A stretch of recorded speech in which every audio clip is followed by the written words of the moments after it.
Right, in this live coding session what we're going to do is develop a solution to the palindrome problem. Which, if you remember, what that says is a string is a palindrome if when you read it in the normal and reverse direction you have the same string. But that's modulo a question of ignoring capitalization and ignoring punctuation. So it's a complicated problem. So the strategy we're going to adopt here is to solve a simpler problem first. And the problem we'll tackle, first of all, is to solve the literal palindrome problem. And by that I mean that we have a situation where if we read a string one way, we get the same result as reading it in reverse. So what we need to do is to define a function that will reverse a list for us. Now there is a relatively inefficient way of defining reverse, which says something like this, that to reverse an empty list we reverse the empty list, and to reverse x cons x's what we do is to reverse the tail and stick the head at the end of that. But that results in a wholesale nesting of list appends which can get very inefficient. So what we want to do instead is to use by analogy with the way that trains move strings of carriages, what we'd like to do is instead use an algorithm which shunts elements from one list onto another. So what shunt does is it takes a list and moves the element from the first list onto the second list. Now if there's nothing to move, what we do is simply return the second list. But if we do have elements on the first list, what we do is take the first element off the first list and stick it on the second. X, Y's, Y's. Okay, and you can see, let's just take a look at how that works. We've exported that from here, we'll save the file, and then if we recompile this and we look at shunt, let's say 213 onto 46. Oh, I always do this. You can see that what we have is the elements of the first list put onto the second list, but in reverse order, because what we do is take an element off from the top of the first list, put it on the top of the second, but then as we remove more elements from the first, that top element gets buried. So you can see that now we've got shunt, we can define reverse of x's to be shunt of x's onto an empty list. And let's just remove those now. And there we have our new definition, reverse. And just to check, if you want to see that this reverse does what it should do, let's save and recompile, recompile, and then we'll call where 3 of reverse of 3, 1, 2, 3, 12, 4, and we should get 4, 12, 3. Okay, so we've got a reverse function that works. In fact, we don't need to export that. Let's remove it from our export list. In fact, we don't need to export shunt either. We've tested it. Let's remove those from the export list. So we've got, now we should have our literal palindrome check. So let's take where 3, and we can take abba. Sorry, I'm taking where 3 palin So if we give that ABBA, we get the result true. If, of course, we've got difference in capitalization, we get false. So what we have is a check for literal palindrome, but what we need to do is now define our palindrome function that deals with punctuation and deals with capitalization. So let's define our full function, palindrome. What all that will do is we can actually reuse our palin function, but what we have to do is check not that x is a palindrome, but that if we remove the capitals and we remove the punctuation from x's, then we get the answer we want. So there's our approach to checking a palindrome, and we found we did the simplification, and one thing we could have done potentially was to modify our palindrome our palin function, but in fact what we've been able to do is reuse that function in a different context. So, and often you've got this chain of function applications, we've got a function composition it's called, and that's often a strategy we use. We solve a simpler problem using and then scale up to the bigger problem using function composition. Okay, now what we have to do now is to define these functions no punct and no caps. Well, if we've got an empty list, then removing the punctuation from that is simple. But what if we have a list x cons x's? What do we want to do? Well, we want to do a case switch depending on what's going on in the character x. Is x some punctuation or not? What we want to ask is x one of these unusual characters? And what we want to check is, we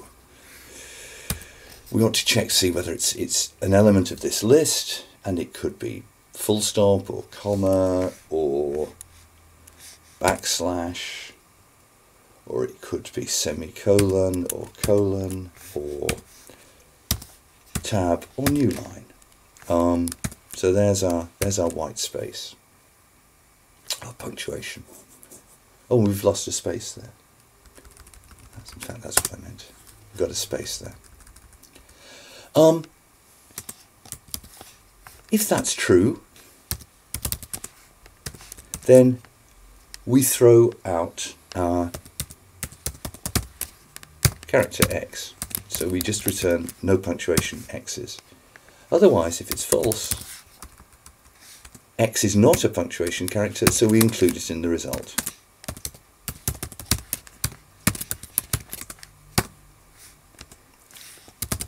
And there we have our definition. Now, what's the problem here? We've not defined member. We could redefine it for ourselves, but in fact, it's a built-in function from the list module. So what we can do is use that. So we've got our no punct function. Let's export it.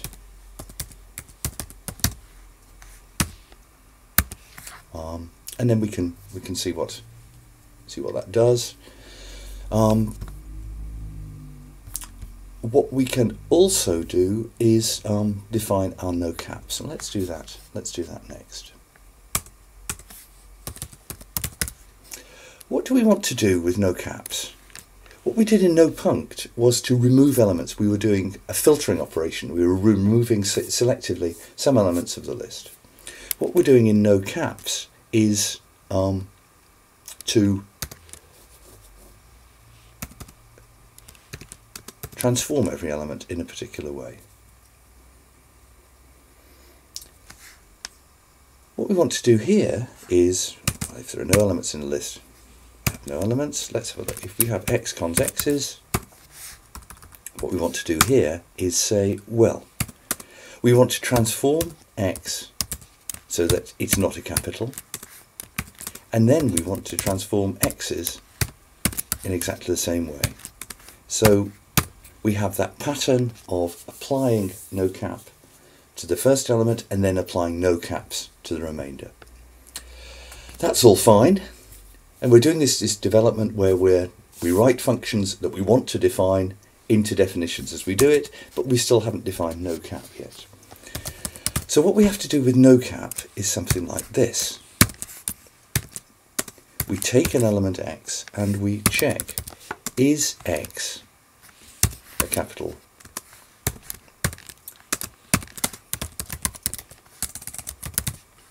letter, which we can do like this. If that's true, we have to transform it to the code for a, sorry, missed my arrow here, I have to transform it for the code for a small letter. Now I always forget this. Let's just check. $A is 65, little a is 97. So what we have to do is add 32 to the code, and if it's false, we just return the result x. So we've defined our function that transforms each element. We've defined our function that transforms the particular element, so I think we're done. Now, what is going on here?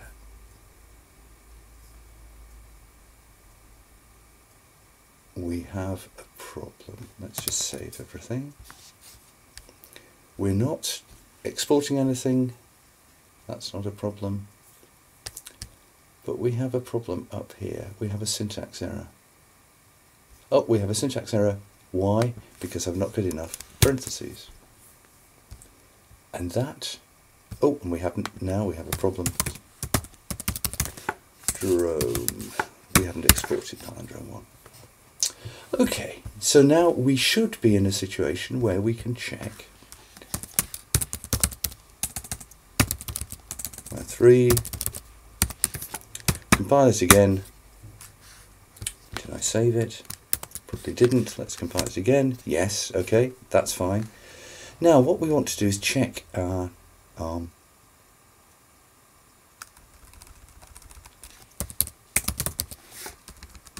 let's check our where Madam, I'm Adam, full stop. Oh! It's not doing what it should do. Let's just, does it work with ABBA? That works. What's the problem? We didn't include inverted commas. Okay, so let's include single and double quotes, recompile, and let's test our mode. And we get the result, true. So we'd failed to deal with the inverted comma there. Just a few things to say. We've divided this into a composition of 3 functions, but we could, in fact, just have 2. We could fold no punct and no caps together. We could say, call the function trans, say. And how would we have to do that? No punct runs along the list.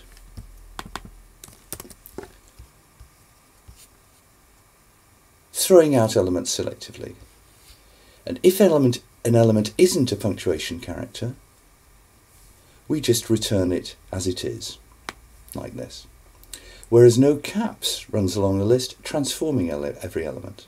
So if what we do is combine that, we can, in fact, if we say no cap here, and call this trans,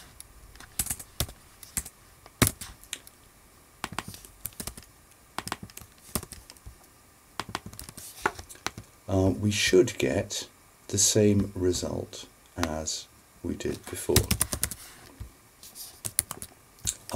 Now, let's just check. Ooh. Oh, all sorts of problems because we've got an extra inverted comma there.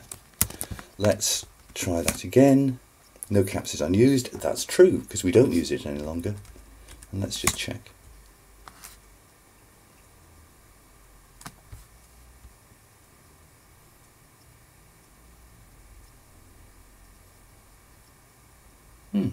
Now why is that?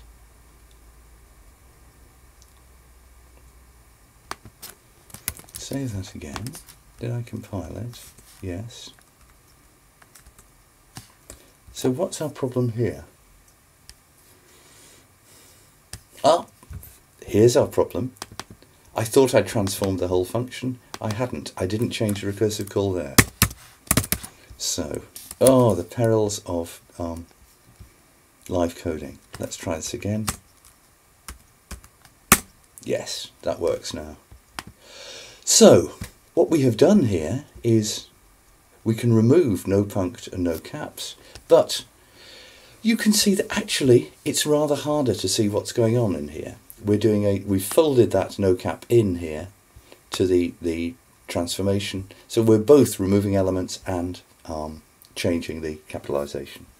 So I think I would actually prefer to stick with the solution that we had, and to turn this back into no caps of no punct of x's, and we need an extra. Just save that and check that it still compiles. And okay, we're checking it with one test, but there we are. We're back to our old solution. One other thing to say, we could in fact reverse the order of these things. We could do the capitals transformation before we remove the punctuation. I guess it's slightly more efficient to do it in the order we've got, because we're having to transform fewer elements, because we've thrown out the punctuation. But there we are. That's our live coding. What we have shown is that a viable strategy is to solve a simplified problem and then either adapt that simplified solution to the simplified problem for the larger one, or to reuse it as a component of the overall solution. And in this case we did it by making it one of a composition of functions, and that's a strategy we use all the time in functional programming. Okay, that's it for this piece of live coding. Thanks very much.